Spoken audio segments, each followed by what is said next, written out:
Buen día a todos. Bienvenidos nuevamente a Conversaciones no grabadas, este espacio en el que recogemos las dudas y consultas que recibimos en las redes sociales del estudio y las trasladamos a nuestros especialistas para tener su posición u opinión al respecto.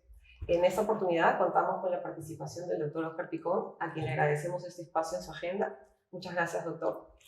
Hemos recopilado algunas dudas y consultas que nos hacen tanto personas que participan de esta materia, que se desarrollan viendo derecho tributario todos los días, como también tiene muchos exalumnos que también desean saber su opinión al respecto de algunos temas. Entonces, empezamos.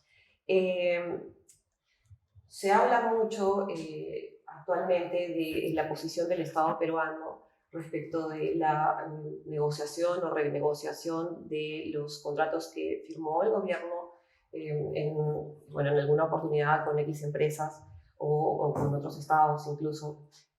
Se ha mencionado mucho la renegociación, siempre en favor del Estado peruano.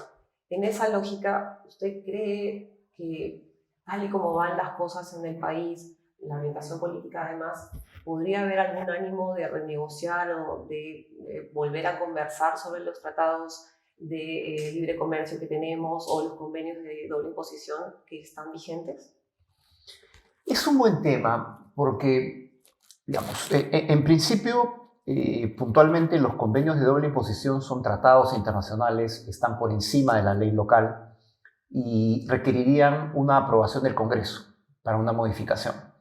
Ahora, lo que Perú ha firmado a nivel de la OECD en los últimos años es lo que le llaman el MLI, que es un Multilateral Agreement, que básicamente permite que, en este caso, alrededor de 130 países del mundo, firmando ese documento, ese tratado multilateral, donde han participado todos estos países, automáticamente se pueda modificar el contenido de convenios bilaterales.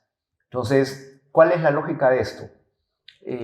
Firman el tratado multilateral de la OECD, los países, Perú entre ellos, y Perú tiene solamente 8 convenios bilaterales.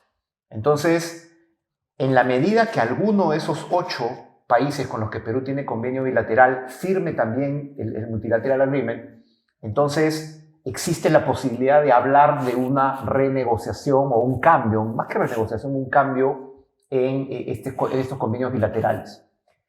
¿Cuál es la lógica de este tratado multilateral de la OECD? Es que se establecen una serie de temas candentes, digamos, temas que son posibles de cambio, digamos unos 8 o 10 temas. Si ambos países, Perú y el otro país del convenio bilateral, han suscrito su interés en conversar sobre los mismos temas, digamos que de 8, 5 o 4, entonces se produce esa convergencia y se da una modificación automática de esos convenios bilaterales. Entonces, en realidad, como están dados los instrumentos en este momento, no requeriría una renegociación del Estado peruano, sino que el Estado peruano tendría que plasmar en este listado de temas cuáles les interesa, y en la medida que el otro país haya marcado los mismos temas, se produciría el cambio automático. Entonces, creo que eso, en la coyuntura peruana actual, de alguna manera nos protege pues, de vaivenes políticos y de cuestionamientos técnicos eventualmente a posibles negociadores, ¿no? Porque el instrumento internacional ya está dado desde la perspectiva de un acuerdo multilateral, por lo menos en lo que son convenios de doble imposición. Quizás con una renuncia o algo así podría... Bajo los mecanismos normales de la Convención de Viena, claro, si queremos salir eventualmente de los alcances de un tratado tendríamos que denunciarlo, ¿no? Pero implicaría una renuncia ya a todos sus términos, no un ajuste de ciertos puntos, sino una renuncia o de algunos aspectos específicos o de todo el convenio. Entonces, creo que en este momento la herramienta que nos da la OECD es más interesante en el sentido de poder actualizar el alcance de los convenios que tiene Perú, digamos, salvaguardando pues, su derecho de recaudación. Claro, resulta más eficiente mantener lo que tenemos a pensar en elucubrar alguna fórmula de lo que tampoco tienen claro, ¿no? Porque no se sabe exactamente qué podrían lograr de buscar eso. Sí, además la ventaja de este convenio multilateral es que de una sola pincelada podemos ajustar el texto con los 8 países, mientras que una negociación bilateral tomaría mucho tiempo, pues tendría que ser uno a uno con cada uno de estos 8 países y podría tomar meses o años. Gracias, doctor. ¿Qué pasó con las personas, qué pasó con los extranjeros que se quedaron varados en el Perú durante la cuarentena del 2020? ¿Qué pasó con su impuesto a la renta? ¿Terminan pagando impuesto a la renta aquí en Perú? Bueno, ahí se ha producido un problema porque el tema se discutió. Cada país, cada jurisdicción decidió qué hacer respecto a estas permanencias obligatorias por tema de cuarentena. La posición de Perú, plasmada en un informe de la SUNAT, fue que esa permanencia en Perú obligada por el tema de cuarentena no interrumpe el plazo de cómputo para efectos del domicilio. Entonces, en el extremo, si una persona de Argentina llegó a Perú en abril del 2020, bueno, un poco difícil porque cerraron los vuelos, no me acuerdo exactamente cuándo, ya llegó en marzo. El 15 de marzo entraron vuelos. Llegó en marzo y se tuvo que quedar porque no hubo salida de vuelos, no hubo forma de salir del país, digamos, hasta octubre o noviembre, más de 6 meses. Según nuestra legislación, según el artículo 7, ya eso lo convertiría en domiciliado y el efecto de esa conversión en domiciliado se vería a partir del 1 de enero del año siguiente, es decir, del 2021. Quiere decir que para efectos de la ley de renta peruana, ese ciudadano argentino tributaría sobre renta mundial durante el 2021, donde probablemente no tenga ningún vínculo, ningún criterio de conexión con Perú, más que aquel que se produjo de manera accidental o temporal en marzo del 2020, pero este criterio adoptado por la Administración Tributaria Peruana lo estaría convirtiendo en domiciliado peruano, lo cual no tiene sentido en realidad. Pero aún cuando este nacional argentino hubiera llegado al Perú por vacaciones, ningún motivo laboral y simplemente el periodo de cuarentena lo hubiera obligado a extender esas vacaciones. No hay forma de librarse de ese supuesto ya planteado por la SUNAT. Sí, en realidad ese es un criterio efectivamente planteado por la SUNAT.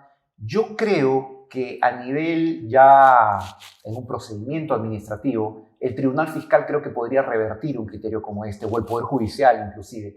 Pero lo cierto es que a nivel operativo, SUNAT ya emitió este informe y las áreas de fiscalización pues lo van a aplicar de manera obligatoria. De acuerdo. Doctor, ¿cómo se regula el domicilio fiscal de los trabajadores peruanos destacados en el extranjero como de tercerización laboral y que también se quedaron fuera del país, no sé, en España, en Italia, en tiempos complicados?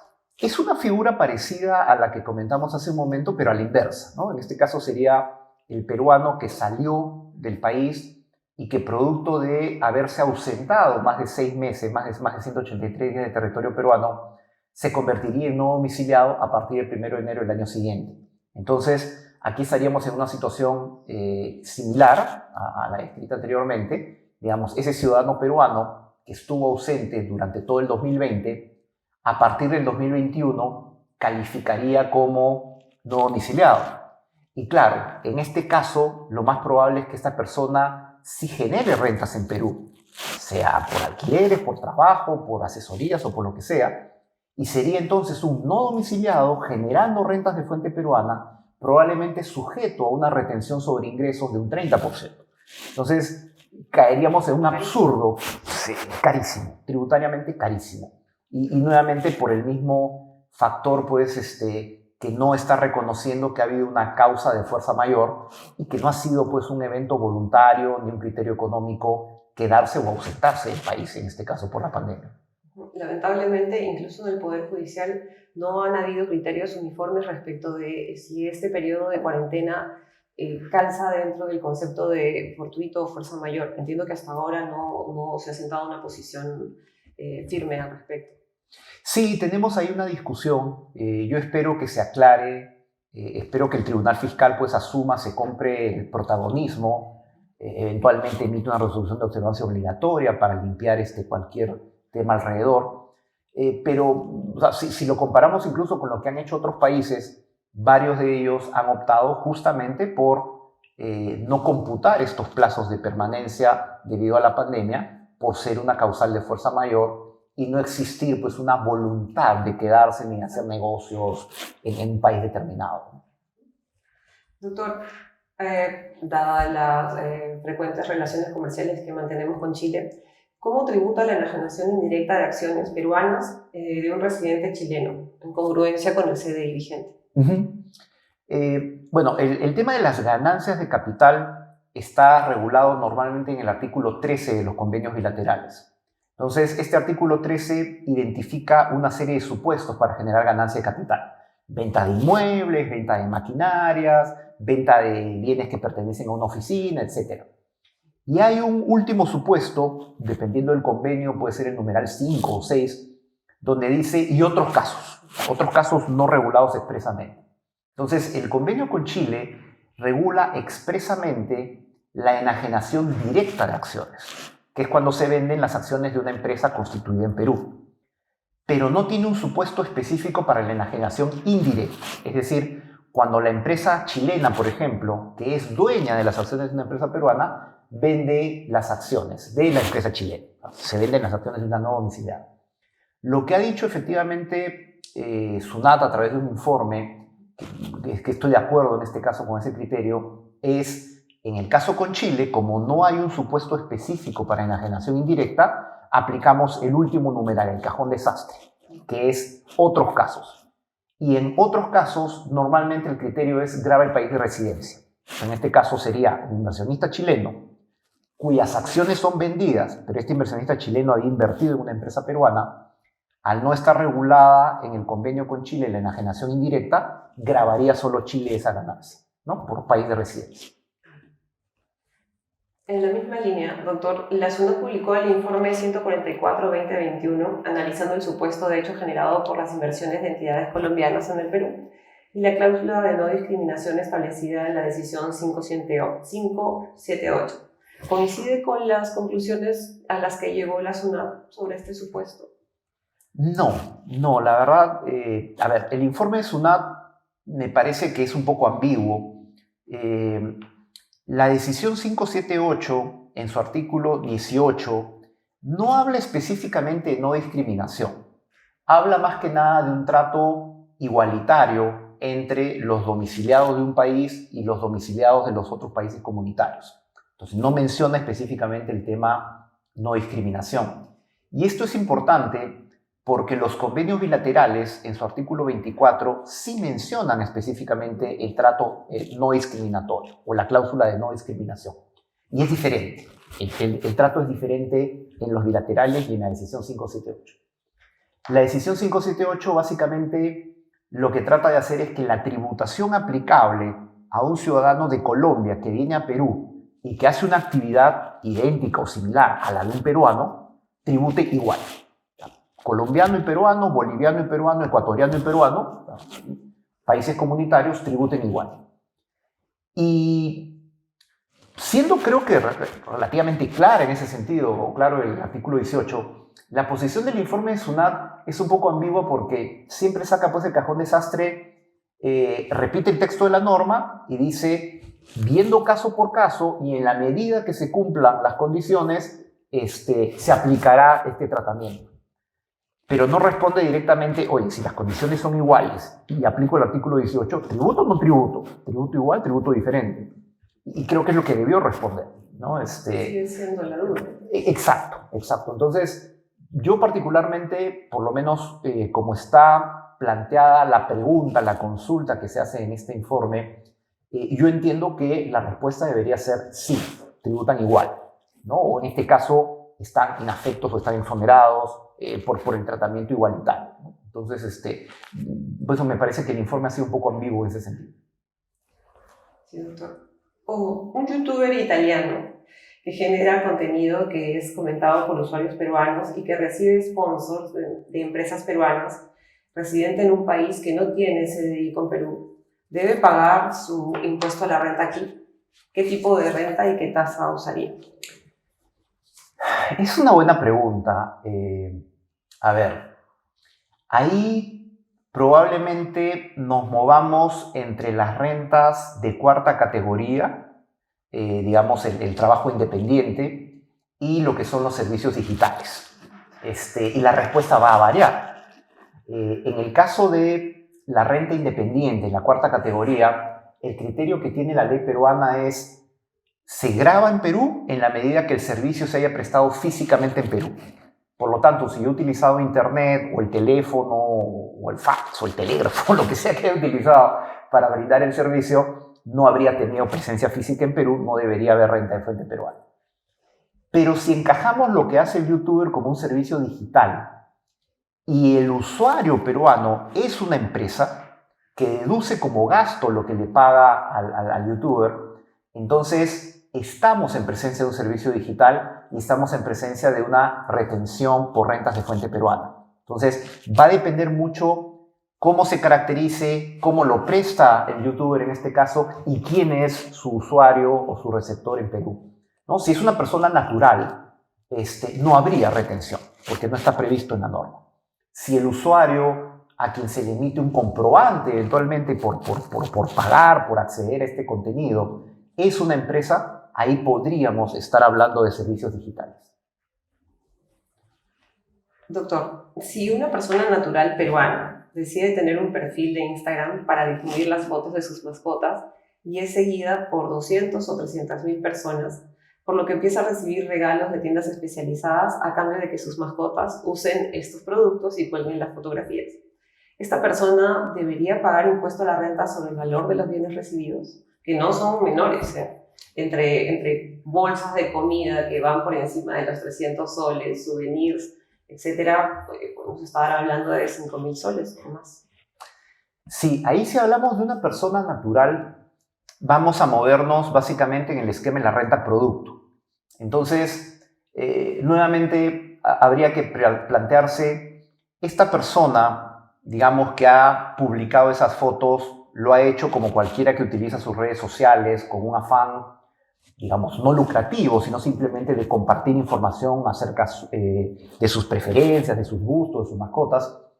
Pues yo vería que no hay una actividad económica generadora de renta detrás de.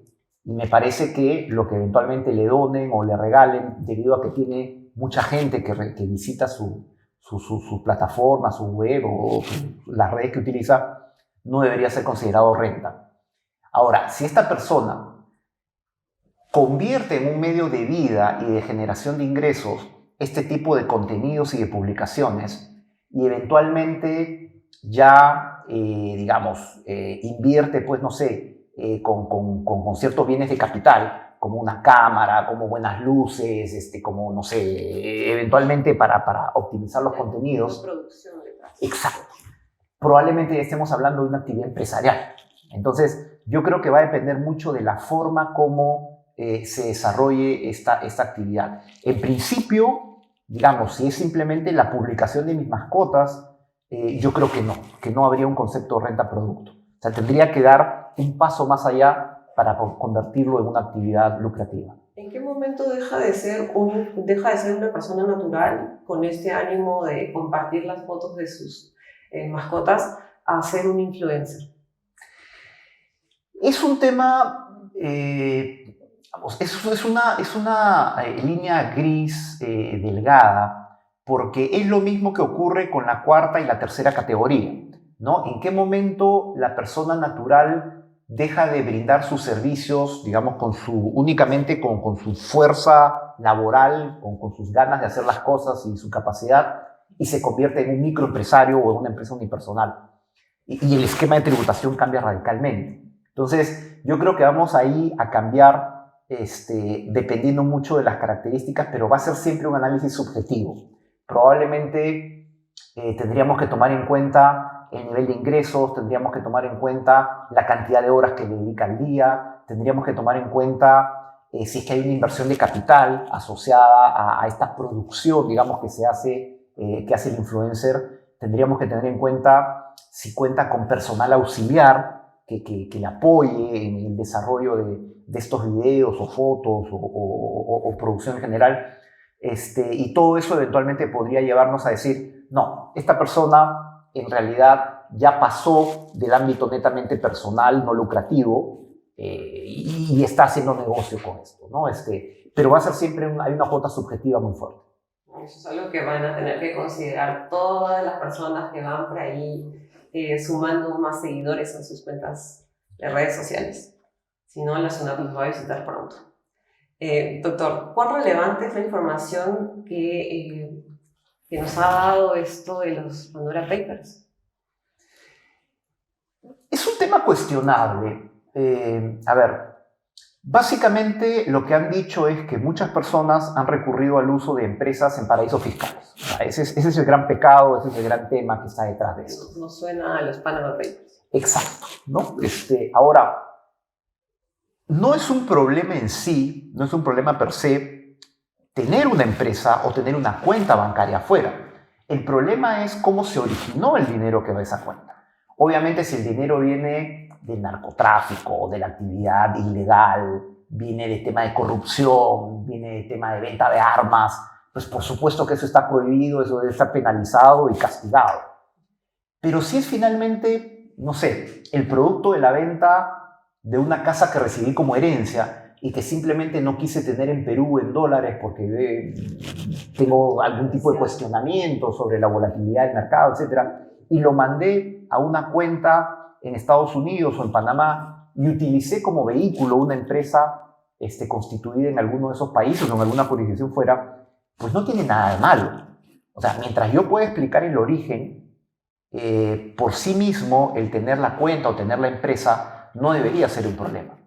Lo que pasa es que, especialmente en nuestro país, y ya probablemente desde un par de gobiernos atrás, el hecho de que un político o una persona más o menos conocida tenga una cuenta o tenga una empresa constituida en el exterior, automáticamente se ha asociado con corrupción, ¿no? Lo cual puede ser o puede que no, pero automáticamente no significa que... No es un esquema ilegal. Tal es así que está regulado en la norma del impuesto a la renta. Exacto, exacto. Y la norma de renta establece pautas respecto de cómo se va a fiscalizar, cómo va a transparentar, cómo va a tributar eventualmente o cómo se va a desconocer el gasto asociado a una empresa en un paraíso fiscal, pero no prohíbe su uso, no prohíbe su constitución, ¿no?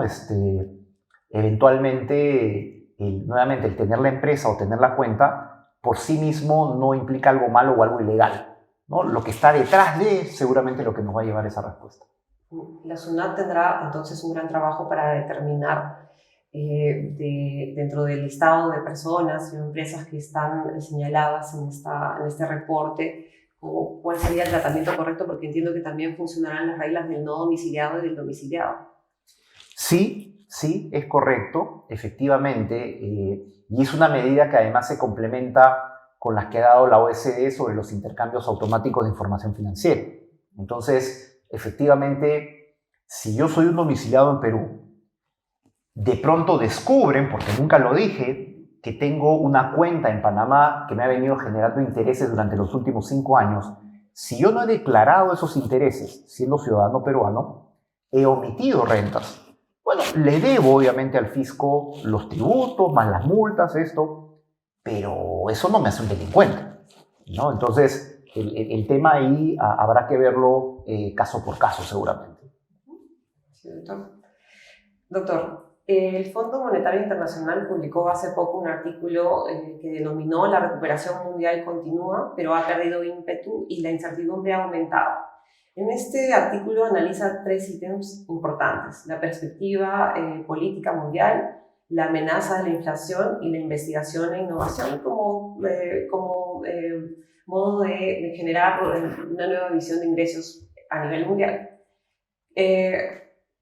Estos 3 ítems adaptados al Perú o vistos en el Perú podrían ser de aplicación respecto de la preocupación por la inflación. ¿Qué podría hacer, qué medidas podría adoptar el actual gobierno para, de alguna manera, darnos una seguridad a los peruanos de que los índices de inflación para el 2022 no van a volar como en gobiernos pasados? Malos recuerdos ya no los queremos repetir. Sí, ahí lamentablemente hay un tema que puede ser contradictorio porque probablemente el principal factor de la devaluación, de que aumente el dólar y de la inflación el aumento de los precios locales, es riesgo político.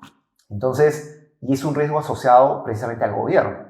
Entonces, claro, ¿qué medidas puede tomar el gobierno? Bueno, lo primero sería un poco de equilibrio, ponderación en sus decisiones, digamos, un término que a veces no les gusta, pero esto de tener una hoja de ruta en el sentido de tener claro qué hacer, cuándo hacerlo, yo creo que sería importante justamente para bajar esa incertidumbre y para atenuar un poco el tema de devaluación e inflación. Entonces, ahí gran responsable de ese tema es el mismo gobierno y yo creo que haría bien pues en tomar medidas más ponderadas, ¿no? Para mitigar un poco eso.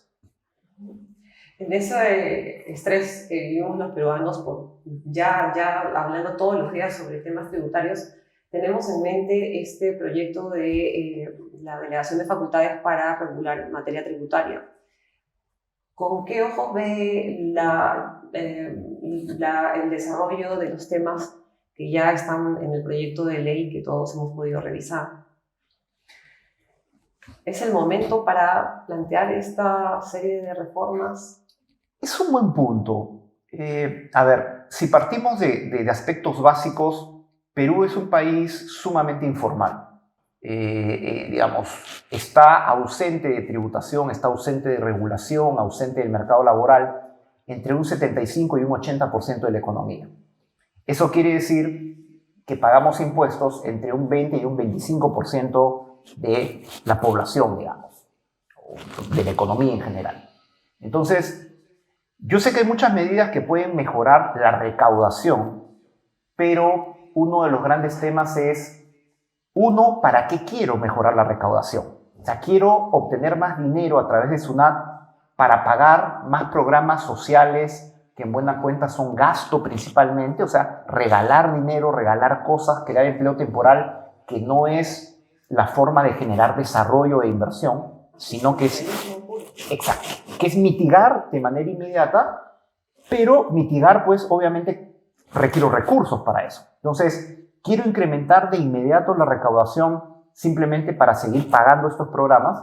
Bueno, seguramente mi primer objetivo va a ser exprimir al mismo 20 o 25% de siempre, porque ya los tengo ubicados. Pero creo que el tema es más estructural. O sea, si realmente quiero mejorar la recaudación del país, tanto en monto como en calidad, pues tenemos una labor sumamente importante en lo que respecta a combatir la informalidad. Y ojo, cuando hablamos de informalidad, no hablamos de la economía de subsistencia, no hablamos de la persona que vende caramelos en la calle o que tiene un puesto en el mercado.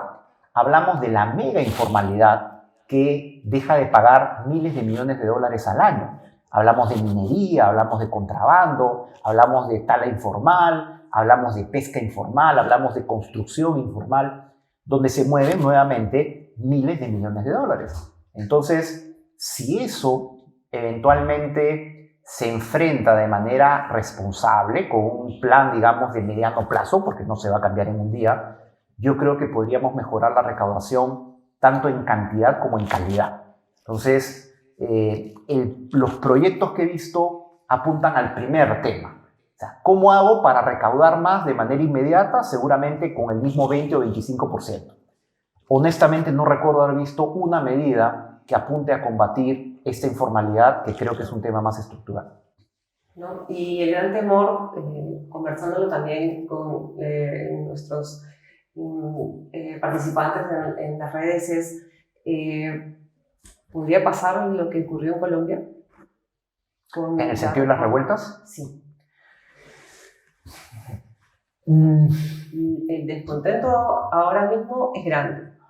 El común de los peruanos no se va a sentar a leer todo el proyecto de reforma y lo que se sabe el boca a boca es: nos van a gravar con más impuestos. Ahora que acabamos de salir de un año en el que prácticamente no hemos producido, no hemos vendido, ¿de dónde vamos a sacar para pagar más impuestos? Entonces, ¿qué es lo que falta para llegar a esta situación caótica que no queremos y que ocurrió en Colombia lamentablemente? Sí, en realidad nadie lo quiere, No tengo claro si el poblador peruano es en ese sentido tan vehemente como para salir a reclamar en base a una reforma tributaria, pero creo que lo amerita. Creo que lo amerita porque efectivamente son medidas que van a afectar a todos, y dentro de todos siempre pues los más perjudicados son los que más requieren, ¿no? Entonces es un tema que sí hay que tener en cuenta y tener los cuidados del caso. Doctor, de ser designado como ministro de Relaciones Exteriores, ¿con qué país o países buscaría iniciar negociaciones para la firma de convenios de doble imposición o de tratados de libre comercio? Bueno, nuestra actividad comercial, entiendo, se reparte prácticamente por tercios entre América del Norte, Europa y China, bueno, Asia. Con lo cual, yo trataría de cerrar la red de convenios que tenemos básicamente con esos mercados, ¿no? Identificaría los mercados a los que más le vendemos. España, por ejemplo, es un mercado con el que no tenemos convenios. El acceso es bastante difícil. Sí, los mismos españoles, cada vez que converso con ellos, me dicen, oye, pero hace tiempo que tenemos en negociación esto y ¿por qué no sale? Y honestamente no le tengo una respuesta. O sea, yo sé que he estado en el Congreso un par de veces, así como para analizarse o verse, pero no ha llegado a salir. Entonces, no sé exactamente si la traba viene por el lado peruano, por lo que he conversado con los amigos que tengo por allá. Al parecer, la traba no vendría por ellos, pero habría que verlo y priorizar mercados de acuerdo a importancia comercial con el Perú. Y como jefe de la SUNAT, ¿cuál sería su primera medida? Siempre con Jorge, con mi hermano, comentamos de la película Los Intocables. Es una medida que me parece súper interesante porque crearon una fuerza de élite especial para atrapar probablemente al criminal más importante de la época. Yo creo que algo así debería hacerse con la gran evasión. O sea, debería crearse una fuerza de élite dentro de SUNAT, probablemente acompañada de policía, fuerzas armadas, inteligencia, detectar los principales focos de evasión, de economía informal, y atacar esos puntos para justamente mejorar cualitativa y cuantitativamente esa recaudación, como decíamos antes, ¿no? Entonces, a mí eso me encantaría verlo. Me encantaría verlo. Yo creo que sería una medida realmente espectacular. Inteligencia nacional, tema importante. Doctor, y finalmente, ¿cuándo vamos a tener la segunda parte de su libro, Tributación Internacional, Renta de No Domiciliados? Porque ya no sabemos qué decir cada vez que nos consultan. ¿Dónde se puede comprar ese libro? Bueno, pero es peor que ¿cómo se llama? El álbum que salió para el Mundial pasado. No hay. Sí, la primera edición la saqué con ESAN. Entiendo que se agotó. Estamos viendo ahorita una segunda edición del primer libro, porque es un libro que yo pensé hacerlo en dos tramos. Uno, ver las operaciones de los no domiciliados hacia Perú, digamos lo que llaman los norteamericanos las inbound transactions, ¿no? Operaciones hacia Perú. Pero también me parece súper interesante tratar en un segundo libro digamos, la mecánica inversa. ¿Qué pasa cuando los peruanos se van hacia afuera y realizan estas operaciones outbound transactions, ¿no? Ese libro lo estoy trabajando, el segundo, y el primero en realidad es cuestión de imprenta. Voy a preguntar cómo va eso. No lo tengo muy claro. Por favor, doctor, que de verdad es una de las cosas. Ya llegamos al tema de Fernando, ¿no? Una cocina surge a quien nos saque un nuevo libro del doctor Oscar. Doctor, muchísimas gracias por darnos este espacio de su tiempo. Encantados de tenerlo quizás nuevamente por aquí. Por favor, esperamos sus comentarios, sus consultas para una próxima edición de este espacio que ya saben es Conversaciones No Grabadas.